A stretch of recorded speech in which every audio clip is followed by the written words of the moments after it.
Bismillahirrahmanirrahim. Assalamualaikum warahmatullahi wabarakatuh.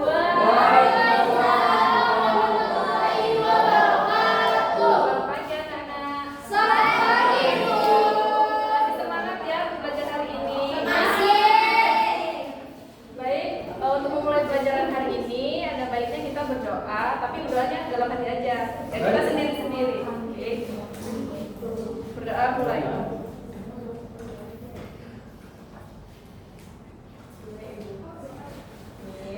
Alhamdulillah. Sebelum kita memasuki materi hari ini yaitu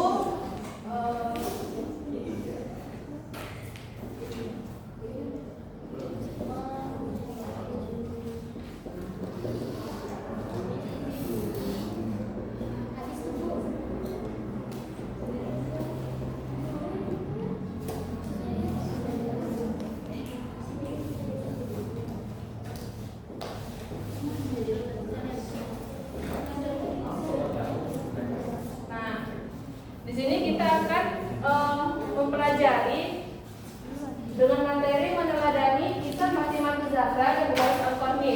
Tapi sebelum masuk materi, ada yang masih ingat Kak materi yang sudah disampaikan oleh Bu Nesya tadi? Masih. Apa aja? Coba siapa yang mau?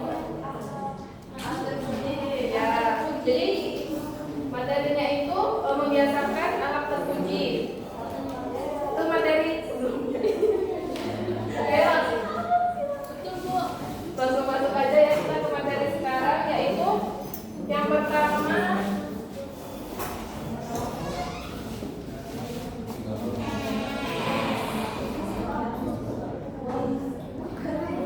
dimana kita yang pertama yaitu membahas tentang Fatimah Zahra. Ada yang tahu nggak Fatimah Zahra itu beliau itu anaknya siapa? Rasulullah.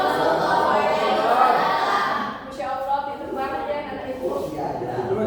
Nah, Fatimah Zahra ini kan yang pertama dari kisah beliau ini kita dapat mengambil yang pertama yaitu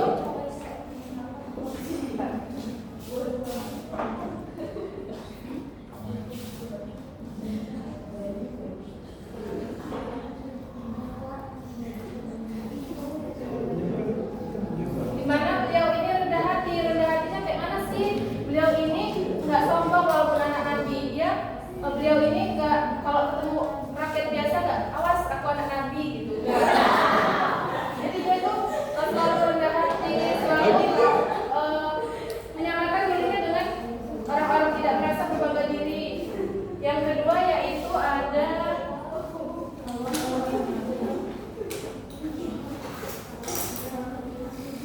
sederhana, dimana beliau ini kehidupannya sederhana, bahkan beliau ini hidup dengan kekurangan karena untuk makan aja kadang-kadang beliau ini menjual pakaiannya atau hijabnya itu kepada orang supaya bisa makan. Ya, beliau ini hidup sederhana, tidak memaksakan kehendak walaupun dia istri dari Ali dan anak dari ya. Nah, lalu yang ketiga itu ada tidak bergantung pada orang lain.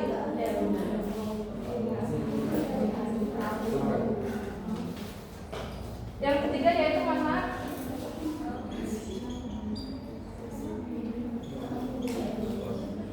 Nah, beliau ini selalu mendukung perjuangan dari suaminya tersebut. Dia tidak menuntut hidup mewah, tidak menyalahkan suaminya ketika tidak punya apa-apa. Jadi, Masya Allah, beliau ini sadar kalau hidup kemewahan itu tidak menjamin kebahagiaan. Masya Allah. Masya Allah kayak Bu Azhar. Lalu yang ketiga yaitu selanjutnya kita ke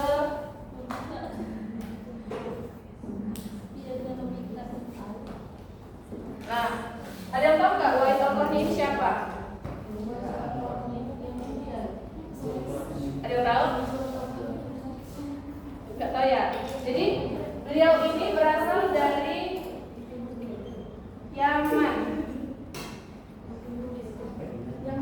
kediaman, dia hidup yatim, cuma nama ibunya, terus dikasih cobaan berupa sakit kista.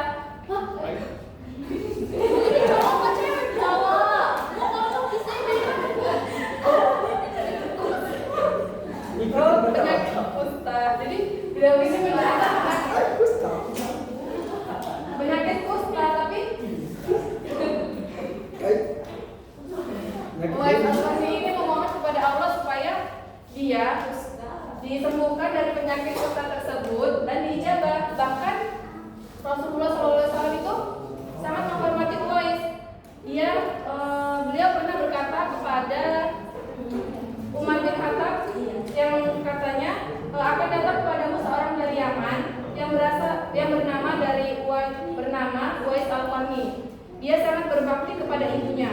Mintalah doa ampunan darinya karena doanya itu sangat mustajab. Jadi ketika Rasulullah itu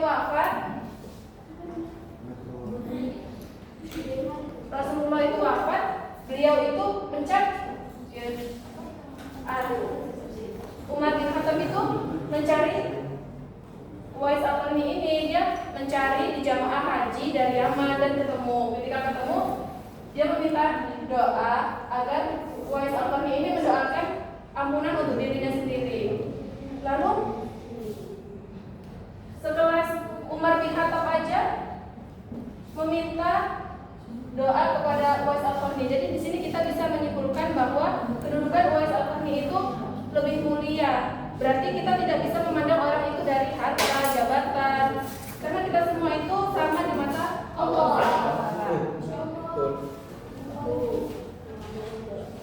Selanjutnya yaitu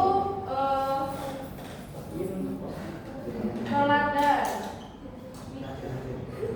Teladan yang kita bisa ambil dari Uwais Al-Qarni yaitu yang pertama, dia jujur dengan keadaannya.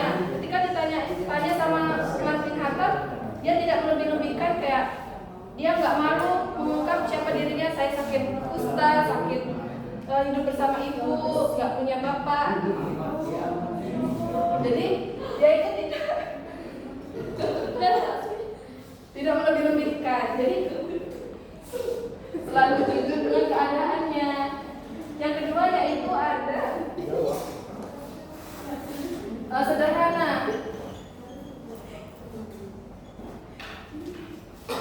Nah, sederhana ini beliau kan sudah Umar bin Khattab tadi kan meminta doa kepada Uwais Al-Qarni, sudah doain tuh, terus ditawarin fasilitas yang mewah. Pokoknya kalau Uwais Al-Qarni ini minta apa-apa pasti diusahain sama si Umar bin Khattab tadi. Tapi dia tidak memanfaatkan itu semua, dan memilih hidup dengan sederhana. Lalu yang ketiga yaitu ada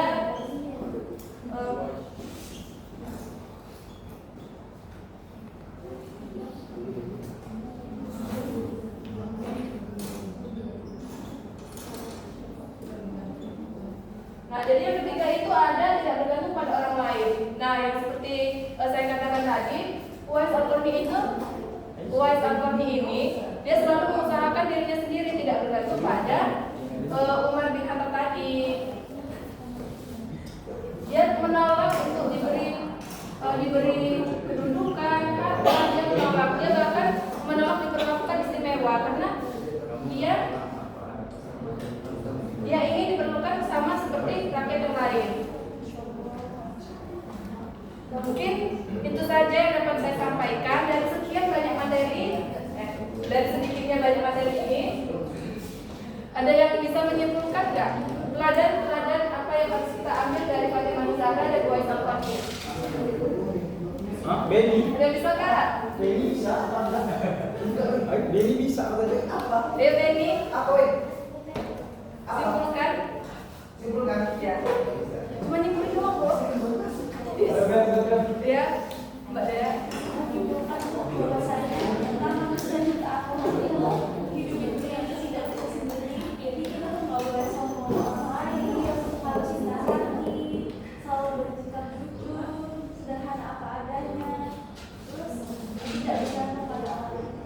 Masya Allah. Terima kasih Mbak Dea.